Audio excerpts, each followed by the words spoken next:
Hi guys, so this will be our last art club project. I am so sad to see y'all go off to Carpenter, those in 5th grade, but I'm hoping that many of our 4th graders will rejoin art club in 5th grade. So we're gonna make a toad house. I'm gonna go ahead and speed through these instructions so that we can get started quickly. First thing you're gonna do is you're gonna take a little piece of saran wrap, if it isn't already on the bowl, and put it on there tight. We need this here so that we can put clay on top.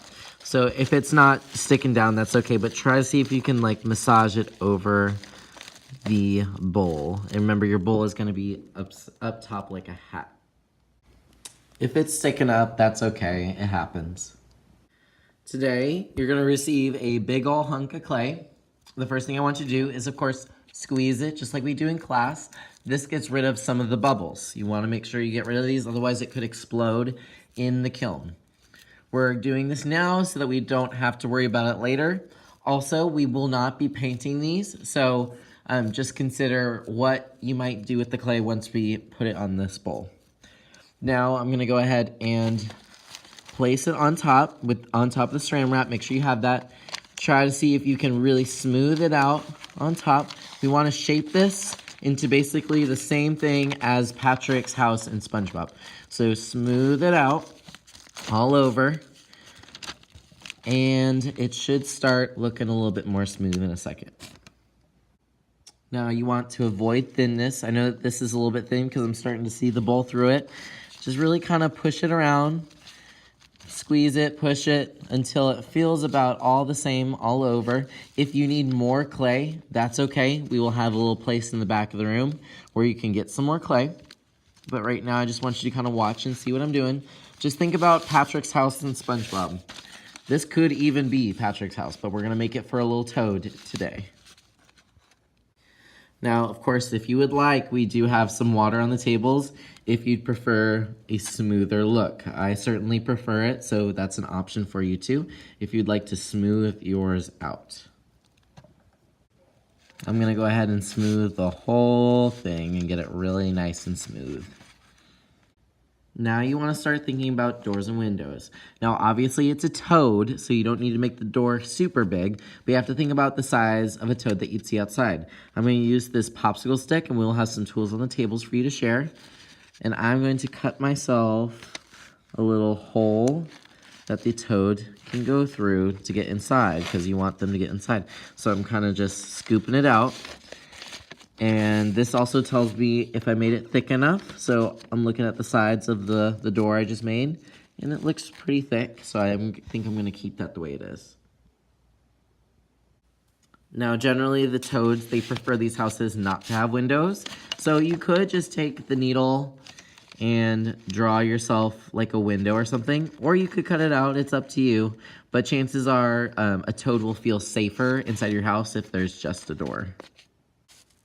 I decided to cut this one out. I still see some debris inside, so I'm gonna just take this popsicle stick and try to scoop out most of it. That way I know I have a little open window. So I'm gonna go ahead and just kind of make it look a little bit more neat. Now, of course, if you wanted to, you could draw a little bit. Absolutely. Just notice that when you do this, it does dig up a little bit of the clay. You may want to go back and smooth that out. I'll leave that up to you. I prefer a little bit of a smoother look. Just take your time today. And remember, if you need more clay, that's all right. Now, if you're in 4th grade, you'll know what slip and score is, but if you're in 5th grade, it might have been a while. If you're going to add anything to the clay, you need to slip and score. When you want something to add, you're going to have to score it. Score it means that you're adding little marks with the needle. I'm going to show you that technique now. So I made this little crown because I always think of like a frog prince when I think of frogs and toads, but I need to attach it right here. If I just put it right there, it's not going to work, I promise you. What you're going to have to do is slip and score.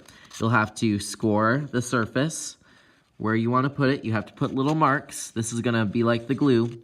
And you also have to score where it's going to attach from on the object or whatever you plan on attaching. Then, which is most important, put a little bit of glue, aka water, on your scoring, both sides. Stick it on, give it some good pressure. Take a little bit of water. It's really important that you smooth this out. Make it nice and smoosh. Smooth it out if you're gonna add anything. Somewhere on here too, I would like you to write your name. I'm gonna write mine at the bottom of one of the sides just so it's not kind of blaring out at you. But I'm gonna try my best and write my name. Now, if you wanna write your initials, that's okay too.